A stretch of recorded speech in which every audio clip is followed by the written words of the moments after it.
नमस्कार दोस्तों, आप सभी का स्वागत है आज के विचार में। तो आज 26 नवंबर और आज के विचार में आज का जो मुख्य विचार है वो है राजनीति और ईमानदारी दोनों कभी एक साथ नहीं रह सकते। तो ये था आज का मुख्य विचार। और अब बात करते हैं 26 नवंबर के साथ जुड़ी हुई विशेष जानकारियों के बारे में, ऐतिहासिक, वैज्ञानिक और सामाजिक। तो 26 नवंबर 1871 में लुधियाना जिले के एक कसाई खाने के जो रायकोट में था, उसके ऊपर आक्रमण करने के दोष में संत रतन सिंह और ज्ञानी सिंह को लुधियाना जेल में फांसी दी गई।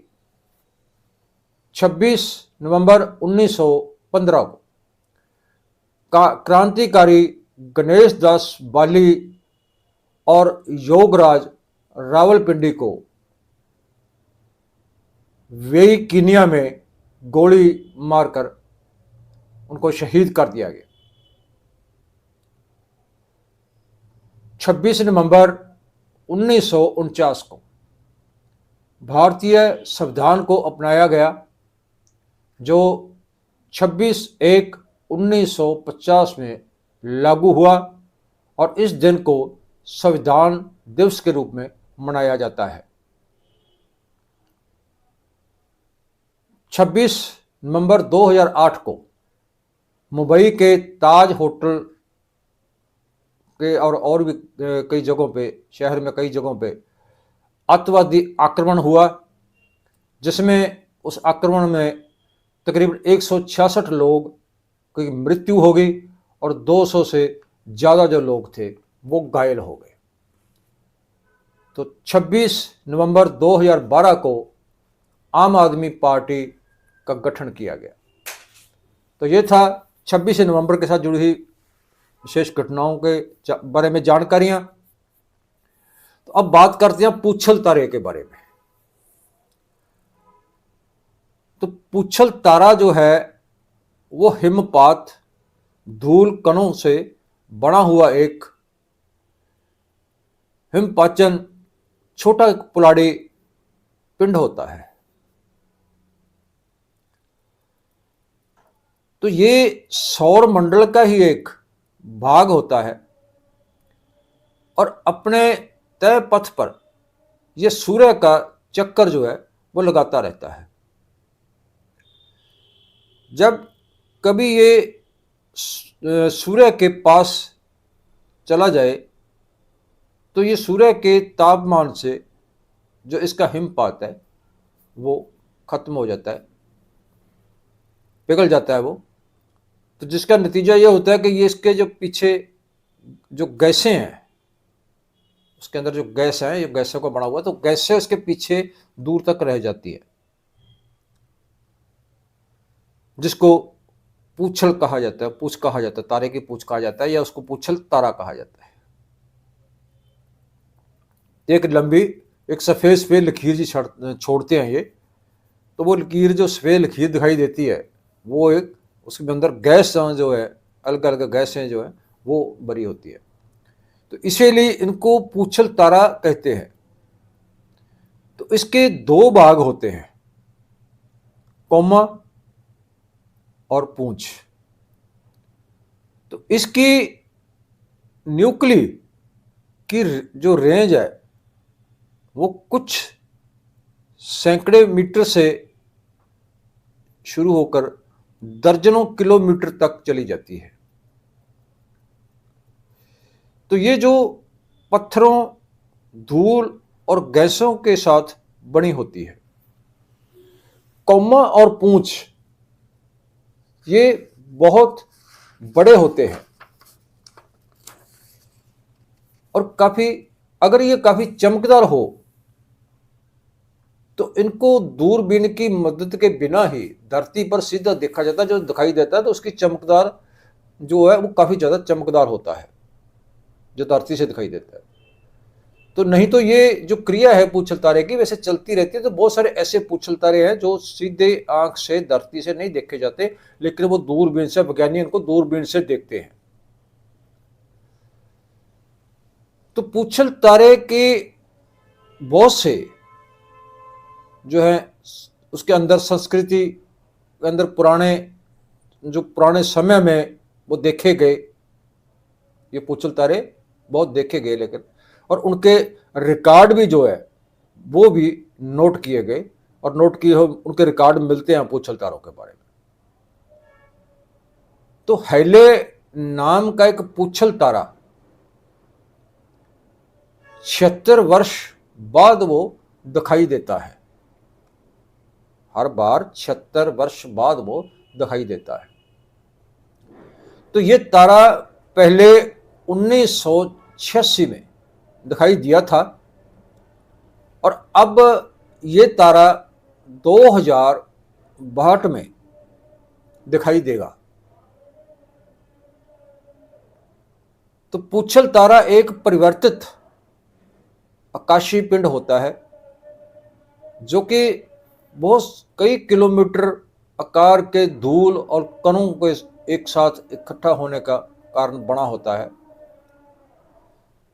और उन धूल और कणों के ऊपर जो है उसके ऊपर जो है हिमपात की एक मोटी परत होती है। तो पूछल तारे का केंद्रक जो है वो बहुत काला होता है। तो केंद्रक का जो स्वरूप है, उसका जो रूप है, जो उसका वो परिवर्तित जैसा होता है। तो इसकी जो सतह है वो बहुत ही खुरदरे और बहुत ही ठंडे क्षेत्र का इसका मिश्रण होता है उसके अंदर। तो जिसके कई प्रकार के भू रूप देखने को मिलते हैं। तो केंद्रक की जो रूपरेखा है वो मसामदार होती है। तो पूछल तारे बहुत ज़्यादा ब्राउज होते हैं, और अब तक दर्जनों भर केंद्रित ब्राउज जो है वो टूटते हुए देखे गए हैं, जिनको पूछल तारा कहा गया। और कई तो बिल्कुल गायब ही हो जाते हैं। तो जितनी भी बार कोई पूछल तारा सूर्य के पास आता है, उसमें से प्रतिदिन 2 मिलियन टन धूल और हिमपात जो है वो उनसे अलग हो जाती है। तो जैसे ही कोई पूछल तारा सूर्य की तरफ बढ़ने लगता है तो ये गर्म होना शुरू हो जाता है, और जब ये सूर्य से बृहस्पति ग्रह जो जितनी दूरी पर होता है, तो इसका तापमान इतना हो जाता है कि इसके अंदर जो जमा हुई हिमपात है वो सीधी वाष्प कणों में बदल जाती है। तो इसके साथ ही धूल और कण भी आजाद हो जाते हैं। जब हिमपात वहां से अलग हो जाती है, वाष्प कणों में बदल जाती है, धूल और जो कण है जिसके ऊपर ये परत होती है तो वो भी आजाद हो जाते हैं, और ये वाष्प और धूल और कण पूछल तारे के केंद्रक के चारों तरफ फैल जाते हैं। तो ये धूल के बादल सूर्य की रोशनी को परिवर्तित करते हैं, जिसके कारण ये पूछल तारा दिखाई देने लगता है, हमें दिखाई देता है। तो ये एक घूमती हुई गेंद की तरह दिखाई देता है, जिस कारण इसको अल्प परिभ्राम भी कहा जाता है। तो पूछल तारों की जो पूंछों का आकार है वो काफी लंबा और चौड़ा होता है। तो कई पूछल तारों की जो है पूंछ तो जो धरती और सूर्य की दूरी से भी ज़्यादा बड़ी है, यानी कि 15 करोड़ किलोमीटर से भी ज़्यादा जो होती है। तो हर वर्ष लगभग 20 जो पूछल तारे हैं वो टेलीस्कोप की सहायता से देखने को मिलते हैं और वैज्ञानिक उनको देखते हैं, लेकिन वो हमें धरती से सीधे आंख से दिखाई नहीं देते। तो एक वर्ष के दौरान प्रकट होने वाले इन पूछल तारों में से केवल एक दो ही ऐसे होते हैं जिनको सीधा धरती से या सीधा आंख से देखा जा सकता है, नहीं तो इनको देखने के लिए टेलीस्कोप दूरबीन का इस्तेमाल करना पड़ता है। तो पुलाड़ शास्त्रियों का अनुमान है कि हमारे जो है सूर्य मंडल के बाहरी क्षेत्र में लगभग 1 ट्रिलियन मतलब 1 खरब पूछल तारे हो सकते हैं। तो पूछल तारों की परिक्रमा का जो पंद है, पंद का जो स्टडी करने के बाद वैज्ञानिक इस नतीजे पर पहुंचे हैं कि ऐसे 2 भंडार हैं जहां पूछल तारों की अति प्रवाह है, जहां पर बहुत ज़्यादा मतलब पूछल तारे हैं। तो प्लूटो से भी दूर कुइपर बेल्ट में एक ऐसा स्थान है जिसके छोटी अवधि वाले पूछल तारे आते हैं। तो इससे भी आगे ऊर्ट क्लाउड एक स्थित है जहां पे लंबी अवधि वाले पूछल तारों का एक बहुत ज्यादा भंडार है। तो ऊर्ट क्लाउड ने सूर्यमंडल को जो है वो सूर्यमंडल के सभी भाग से उनको घेरा हुआ है, और ये सबसे नजदीक तारे लगभग 1/4 दूरी पर फैला हुआ है। तो वैज्ञानिकों का जो अनुमान है और वैज्ञानिकों के अनुसार सूर्यमंडल का जो निर्माण है वो सौर नेबुला से हुआ है। तो उस समय ग्रह, उपग्रह और छोटे ग्रहों का जो है उत्पादन हुआ, और कुछ जो मादा था, जो बचा खुचा था, वो तो उसके रूप में वो चारों तरफ फैल गया। तो इसके बाद ग्रह, उपग्रह, छोटे ग्रह इत्यादि जो है वो सूर्य के पास स्थित होने के कारण, सूर्य की गर्मी के कारण वो विकसित होने शुरू हो गए। मगर कुइपर बेल्ट और ऊर्ट जो क्लाउड है वो सूर्य से बहुत ज़्यादा दूर होने के कारण, क्योंकि उसकी दूरी जो है वो जितने भी ग्रह हैं, जितने भी जो तारे हैं, उन सब से जो ज़्यादा है, तो सबसे ज़्यादा उनकी जो दूरी है, तो दूर होने के कारण इनमें मौजूद जो पुलाड़ी पिंड है, जो कि असल में पूछल तारों के केंद्रक हैं, वो विकसित नहीं हुए।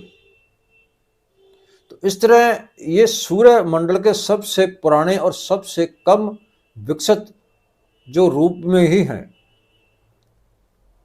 और सूर्य मंडल की उत्पत्ति और इसके मुख्य विकास के बारे में अद्वितीय जानकारी के स्रोत हैं ये। तो ऐसे काफ़ी प्रमाण मिले हैं कि जीवन के कुछ रासायनिक उत्पादन कारक यानी कि कार्बन अणु पूछल तारों के बीच में मौजूद हैं। तो वैज्ञानिकों का विश्वास है कि धरती के ऊपर जीवन के विकास से बहुत पहले पूछल तारों ने जो जीवन की उत्पत्ति में एक बहुत बड़ी भूमिका अदा की होगी। तो पूछल तारे का न्यूक्लियर जो विस्तार है वो 100 मीटर से लेकर 40 किलोमीटर से भी ज़्यादा माना जाता है। तो ये चट्टान, धूल, हिमपात और जमी हुई गैसें जैसे कि carbon monodioxide, carbon dioxide, methane, ammonia से ये बने होते हैं।